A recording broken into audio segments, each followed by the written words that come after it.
Je vais répéter ce que j'ai dit tout à l'heure. C'est que les rêves, ce n'est pas toujours que des rêves.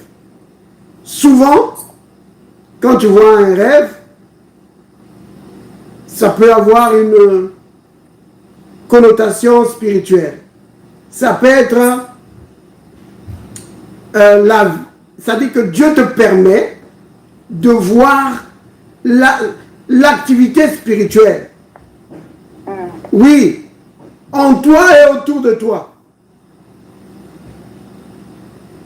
C'est vraiment important. Comme je l'avais dit, c'est dans un truc que j'avais déjà mis en ligne, que quand tu vois souvent que quelqu'un vient dans les rêves pour avoir des rapports intimes avec toi, que ça se répète souvent, ne pense pas que c'est juste un rêve.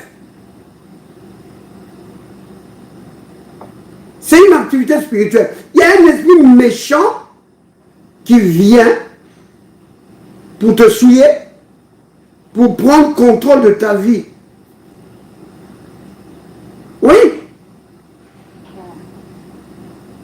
Donc quand je dis contrôle de ta vie, quelqu'un va dire, oh, mais moi je ne sens pas qu'il y a quelqu'un qui me contrôle. Non, c'est pas forcément que tu vas entendre que quelqu'un qui va te dire fais ça ou fais ça. Non, ça dit que tu vas voir qu'il y a des choses que tu veux faire, mais ça ne se fait pas. Vous comprenez? Tout à l'heure, j'ai donné l'exemple des mariages. Ou alors le cas de quelqu'un qui est marié, mais qui n'arrive pas à avoir des enfants. Vous comprenez? Et on va dire, ah, mais c'est vraiment, c'est pas de chance. Non, ce n'est pas de chance. Il peut y avoir un blocage qui est là. Et si surtout il y a cette activité spirituelle, oh là là. Il y a des choses incroyables, hein, que les gens ont vécu des choses incroyables. Vous comprenez? Mais maintenant, le fait que nous soyons des chrétiens nous donne un avantage par rapport aux gens du monde. Les gens du monde, quand ça leur arrive, d'abord la première chose, ils pensent seulement que c'est juste un rêve. Et même si tu lui dis que ce n'est pas un rêve, mais il y a quelque chose de dangereux qui se passe, la personne ne sait pas comment faire. Mais nous avons un avantage. Pourquoi? Parce que le Seigneur nous a donné autorité sur tous les esprits impurs. Vous comprenez? C'est dans Marc chapitre 16, n'est-ce pas? Au verset 17. On dit, voici les signes. Merci d'avoir affiché ça. Voici les signes, les miracles qui accompagneront ceux qui auront cru. Vous avez remarqué? On parle de ceux qui auront cru. Donc, ceux qui auront cru en Jésus. On ne parle pas de pasteurs, de prophètes, parce que beaucoup de témoignages, par exemple, qu'on voit sur les réseaux sociaux, c'est un prophète qui l'a fait, ou quelqu'un qui fait des miracles. On se dit, oh, mais non, moi qui va me délivrer. Mais chasser les démons, c'est pour tous les enfants de Dieu. Donc, l'esprit méchant qui vient t'embêter dans les songes, dans les rêves, et qui veut être en intimité avec toi, tu dois le chasser. Tu dois lui dire qu'il n'a pas de place dans ta vie. Vous comprenez? Oui. Tu dois le frapper avec la parole.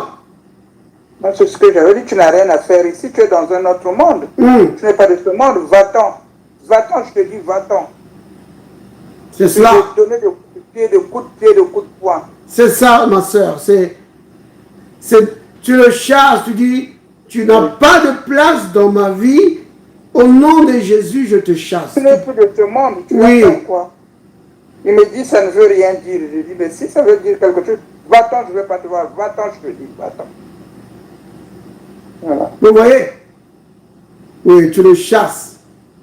Ça ne veut rien dire. Vous comprenez? Vraiment, nous les enfants de Dieu, vraiment, on est vraiment persécutés. Hein? Non, ma soeur, la réalité, c'est que beaucoup de gens vivent ces genres d'expériences. Des chrétiens ou des non-chrétiens. Bien sûr. Oui. Ils ne savent pas seulement. Moi, je me souviens, une fois, j'ai posé la question à quelqu'un de ma famille. C'est quelqu'un qui avait un peu des troubles pour se marier et tout. Je lui ai posé la question là. Je lui ai dit, mais est-ce que toi, il t'arrive de rêver de quelqu'un qui vient pour avoir des rapports avec toi? Elle me dit, oh, mais ça, c'est depuis que je suis petite. J'ai dit, oh là là, depuis que tu es petite. Vous voyez? Vous voyez? Il a grandi avec ça. Qu'est-ce que c'est? C'est un ennemi qui était là, qui est dans la vie de cette jeune fille. Et vous allez voir qu'elle va là-bas. Ça ne marche pas. Elle va attraper un enfant là-bas. Elle va là-bas. Ça ne marche pas. Elle attrape encore un autre enfant là-bas. Il va se retrouver comme ça. 5 enfants, 7 pères. Oh là là. Mais oui, ça arrive. Mais je me dis, ah, c'est une femme, c'est quel genre de femme? Parfois, elle est victime. Vous comprenez? Parfois, elle est victime. C'est quelque chose qui est dans sa vie, qui la rend sa vie instable. Oh, bien-aimé, la vie est spirituelle. La vie est spirituelle, bien-aimé. Oui. Nous sommes des esprits. N'oubliez pas ça, que nous sommes des esprits qui habitons dans des corps. Oh, Oui, il ne faut pas oublier ça. Nous ne sommes pas la chair ici. La chair ici, c'est juste comme les vêtements que nous portons. Mais ce que nous sommes vraiment, c'est ce que nous sommes à l'intérieur. Vous voyez? Donc, toute ta vie est contrôlée par ce qui se passe à l'intérieur de toi, dans ton esprit. Vous comprenez? oui. C'est comme la télévision. Les images que tu vois là à la télé, c'est pas la télé qui fabrique ça. Hein? Ça vient de quelque part. Vous comprenez? Oui. Tu voudrais dire, oh non, moi j'aime pas ces images ici, j'aime pas cette émission. Tu peux même pleurer là, te rouler. Mais l'émission ne va pas changer parce que toi tu pleures. Mais si tu veux que ça change, qu'est-ce que tu vas faire? Tu vas changer de source.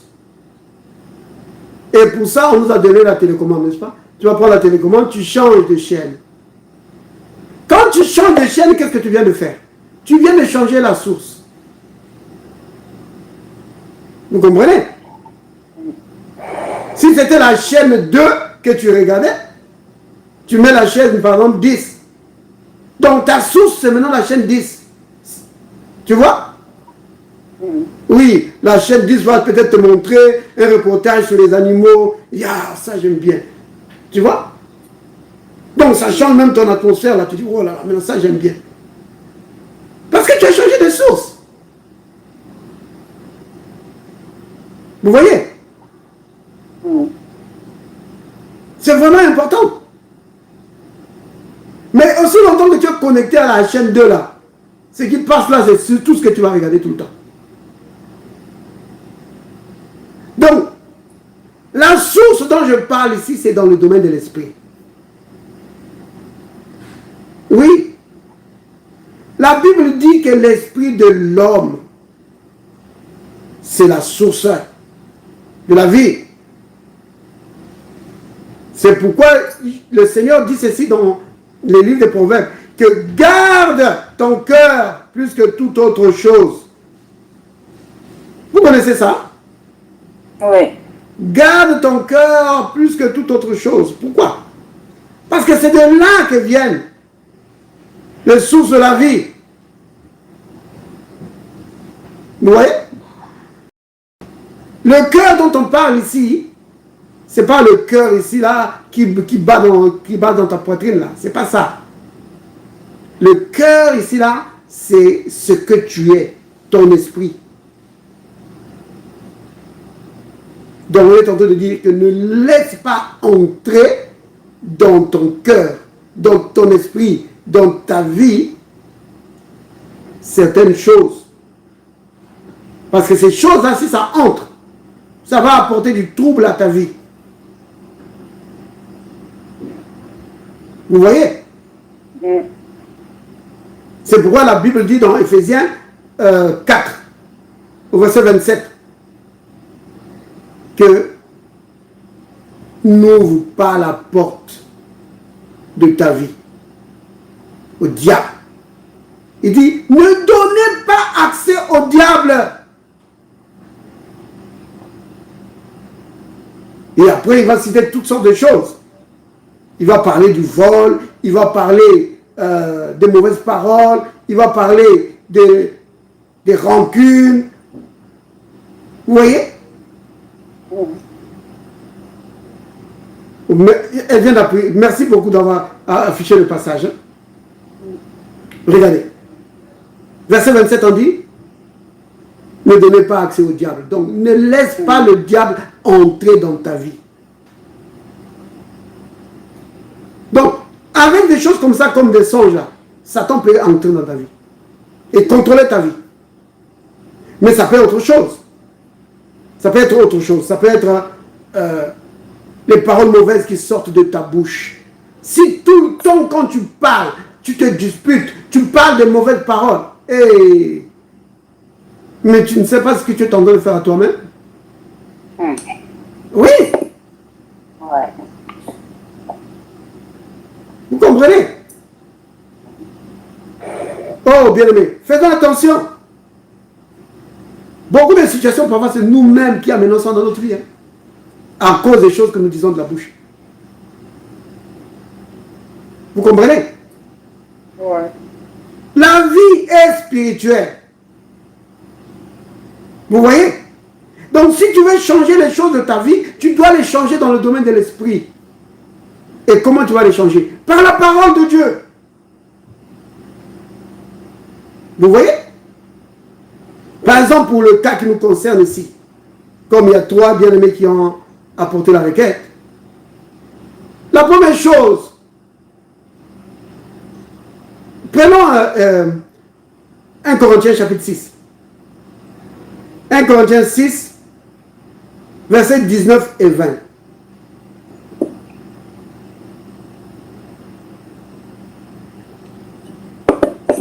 Donc, 1 Corinthiens 6, versets 19 et 20. Écoutez ceci. Je vais peut-être commencer au verset 18. Hein? Regardez ça, le verset 18 va nous donner... Regardez, il dit, fuyez l'impudicité. Vous avez entendu ça? Oui. Oui.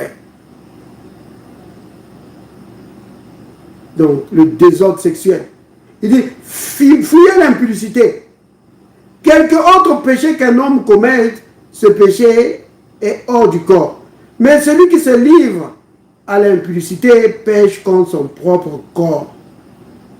Oui, c'est-à-dire que tu es en train de faire du mal à ton propre corps.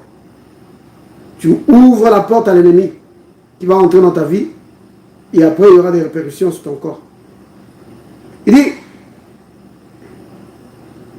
Il il pêche contre son propre corps. Mais celui qui se livre à l'impudicité pêche contre son propre corps. Voilà, ça j'ai déjà lu. Verset 19. Ne savez-vous pas que votre corps est le temple du Saint-Esprit qui est en vous et que vous avez reçu de Dieu et que vous ne vous appartenez point à vous-même. Maintenant, bien, vous avez remarqué ça? Il dit ici que ton corps ne t'appartient pas, ça appartient à Dieu. Mais de toute façon, il va le dire. Car vous avez été rachetés à un grand prix. Glorifiez donc Dieu dans votre corps et dans votre esprit qui appartiennent à Dieu. Donc, ce passage-là, qu'on vient de lire, quand tu vois des choses comme ça arriver, tu prends ce passage ici, tu dis, mon corps et mon esprit appartiennent à Dieu. Ce n'est pas pour l'impudicité. Toi, esprit impur et impudique, je brise ton pouvoir sur ma vie et je te chasse au nom de Jésus. Ah, mais s'il revient, qu'est-ce que je vais faire? Je fais la même chose. Oui. C'est comme un chien, non? S'il y a un chien qui vient tout le temps chez toi, qui vient faire caca tout le temps chez toi, qu'est-ce que tu vas faire? Tu vas le chasser, n'est-ce pas? Ouais. Et s'il revient, qu'est-ce que tu vas faire? Tu vas le chasser. S'il revient encore, tu vas le chasser jusqu'à ce qu'il va comprendre que chez toi, il n'a pas de place. Parce qu'il va finir par comprendre. C'est ce que la Bible dit, que résiste-lui. Comment ça? Avec une foi ferme. Une foi ferme, ça veut dire que tu ne te décourages pas. Tu dis, oh, ça fait un mois que je le fais, ça continue toujours. Non! Même si ça fait un an, tu continues. Tu lui dis, tu les chasses. Après, il va comprendre. Il va dire, oh, ici, là, je pense que je ne peux rien faire ici. Vous comprenez? Mais ne te décourage pas pour dire, mais ça fait déjà un bon temps que je le chasse, mais il revient toujours. Dieu ne nous a pas promis que quand tu vas chasser le diable, il ne va pas revenir. Hein? Il n'a pas dit ça. Hein? Au contraire, Jésus nous a enseigné que quand un démon est chassé, il a tendance à revenir. Et pas seul en plus. Oui. Donc, quand il revient, donne-lui le même traitement. Et il va comprendre. Il va comprendre qu'il n'a pas de place, que maintenant il est, comment dire, il est dévoilé, que maintenant tu es au courant. Ouais. Parce que Satan profite beaucoup de l'ignorance. Oui. Souvent, il va tirer profit de l'ignorance.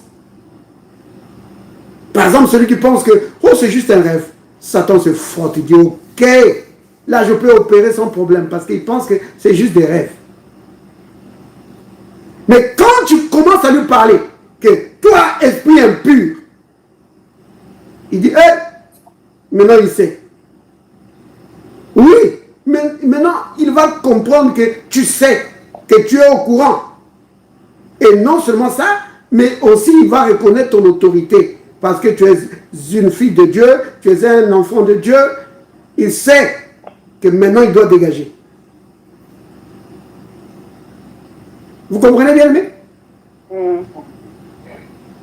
Et donc ça, c'est des choses. Ça n'arrive pas qu'aux femmes. Hein? Même les hommes, ils ont ça. Oui. Vous comprenez? Ouais. Il y a un frère qui me disait que, frère, moi-même, dans le rêve, même si je vois que c'est ma propre femme, je vais chasser. Mais oui. Pourquoi il doit venir dans le rêve? Ouais. Vous comprenez? Oui. Ah oui. Sur ton mari, vous voyez tout le temps, la journée là, vous voyez là. Et puis maintenant, c'est dans les rêves. Pourquoi?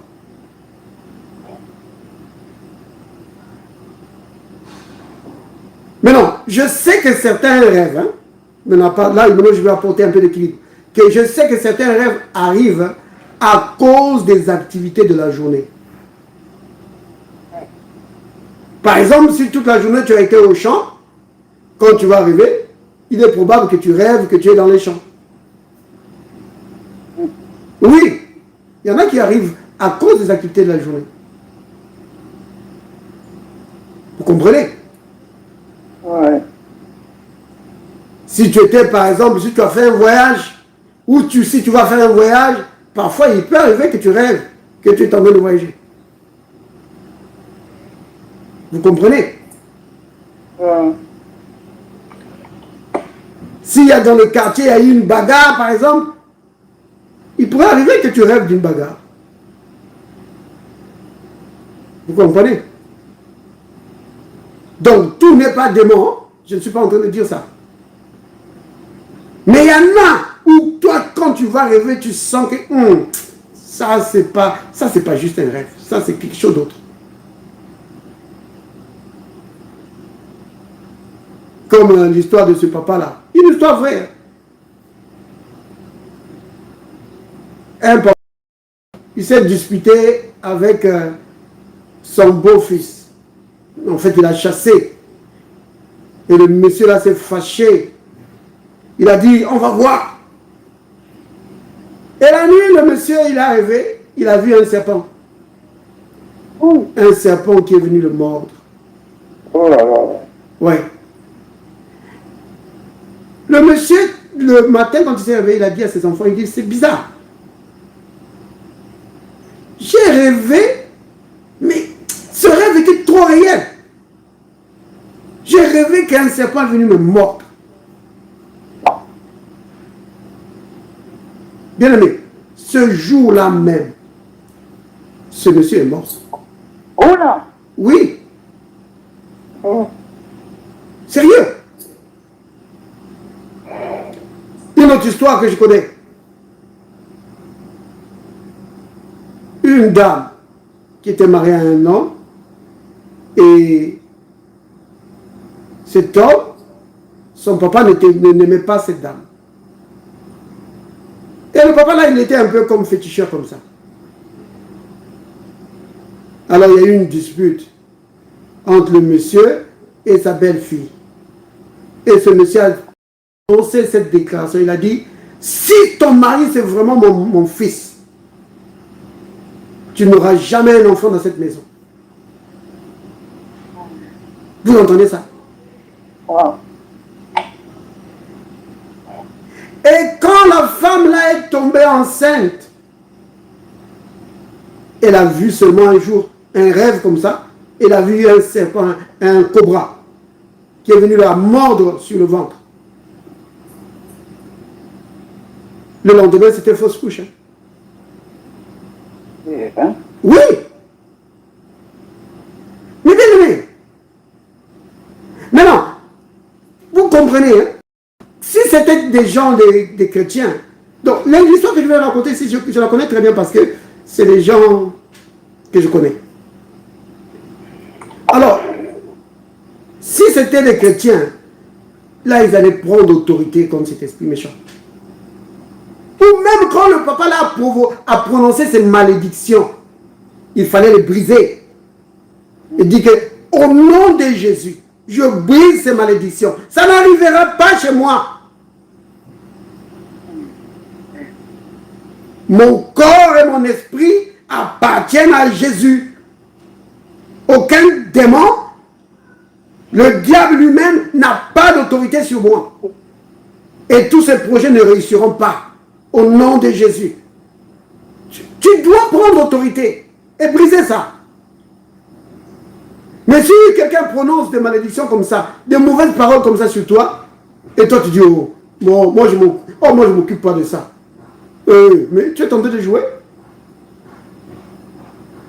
Tu es en train de jouer. Ces paroles-là risquent vraiment de commencer à de réveiller, de mettre en œuvre des lois spirituelles, des ténèbres qui vont agir dans ta vie. Oui. Vous comprenez bien aimé? Oh, je ne pensais pas parler longtemps comme ça. Donc, le domaine des anges, c'est un domaine très, très, très sensible. Il faut faire attention à ça. Et un autre point que je peux dire là-dedans par rapport aux anges, qu'il faut faire très attention, surtout des gens qui croient tout ce qu'ils rêvent. Que parce que j'ai vu ça, donc c'est comme ça. Et après, parce qu'il a rêvé par exemple que, je sais pas moi, sa soeur ou son frère venait l'attaquer à la gauche, il va dire, ah, mon frère là c'est un sorcier. Comment il est venu m'attaquer? Mais, bien aimé, c'est pas parce que tu as rêvé ça que c'est vrai. Vous comprenez? Maintenant tu vas maintenant demander à un serviteur de Dieu, frère, j'ai rêvé, j'ai eu un rêve, mais un rêve bizarre. Ah oui? Oh, raconte le rêve. Oh, j'ai rêvé ceci, il venait m'attaquer. Il dit, oh, ça veut dire que ton frère là, ça doit être un sorcier. Bien-aimé, écoutez bien ceci. Il faut avoir assez de bon sens que le roi de Nebuchadnezzar. Quand le roi de Nebuchadnezzar a rêvé et qu'il voulait connaître le sens du rêve qu'il avait eu, vous savez ce qu'il a fait? Il a demandé aux sages de son royaume. Il dit, dites-moi de quoi j'ai rêvé. Si vous me dites de quoi j'ai rêvé, alors je saurai que l'interprétation que vous allez donner est correcte. Vous comprenez? Et c'est ce que l'esprit de prophétie fait. Celui qui a l'esprit de prophétie, celui qui a la parole de connaissance, il va te dire, c'est pas toi qui vas lui dire que non, j'ai rêvé ceci, non, il va te dire ce que tu as rêvé. Il va te le dire, que sœur, frère, voici ce que tu as rêvé, et voici ce que ça veut dire. Vous comprenez? Si quelqu'un te dit ce que tu as rêvé, alors que tu ne lui as rien dit, donc c'est que l'interprétation est correcte, n'est-ce pas? Ah oui. Parce que nombreux sont spécialistes pour interpréter des rêves et après ils induisent les gens en erreur. Et ça crée des, comment dire, des divisions dans les familles. Surtout dans les familles africaines. Oh, tu l'as vu? Oh, c'est un sorcier. Oh, il était en train de me donner. Oh, c'est un sorcier. Hey! Fais attention. Fais attention. Vous comprenez? Il faut faire attention à ça. La raison pour laquelle je le dis, c'est parce qu'il y a eu beaucoup de gens qui ont été faussement accusés. Oui. C'est vraiment important. Tu dois prier. Un truc comme ça, tu pries. Tu dis, Seigneur, c'est quoi? Qu'est-ce que tu veux me montrer? Est-ce que ça vient de toi? Vous comprenez? Ok, maintenant, j'ai beaucoup parlé là. On va maintenant prendre autorité par rapport à ce dont les bien-aimés ont parlé ici. Donc, disons tous ensemble. Sœur Evelyne, je n'ai pas oublié pour Dixon, on va prier tout à l'heure. On va d'abord prier pour les cas de rêve ici. Donc, disons ceci. Au nom de Jésus. Au nom de Jésus. Je brise toute influence satanique dans ma vie. Je brise toute influence satanique dans ma vie. Vous, esprit impur et méchant. Vous, esprit impur et méchant. Vous n'avez pas de place dans mon corps et dans mon esprit. Vous n'avez pas de place dans mon corps et dans mon esprit. Mon corps et mon esprit appartiennent à Dieu. Mon corps et mon esprit appartiennent à Dieu. Au nom de Jésus, je vous chasse. Au nom de Jésus, je vous chasse. Amen. Amen.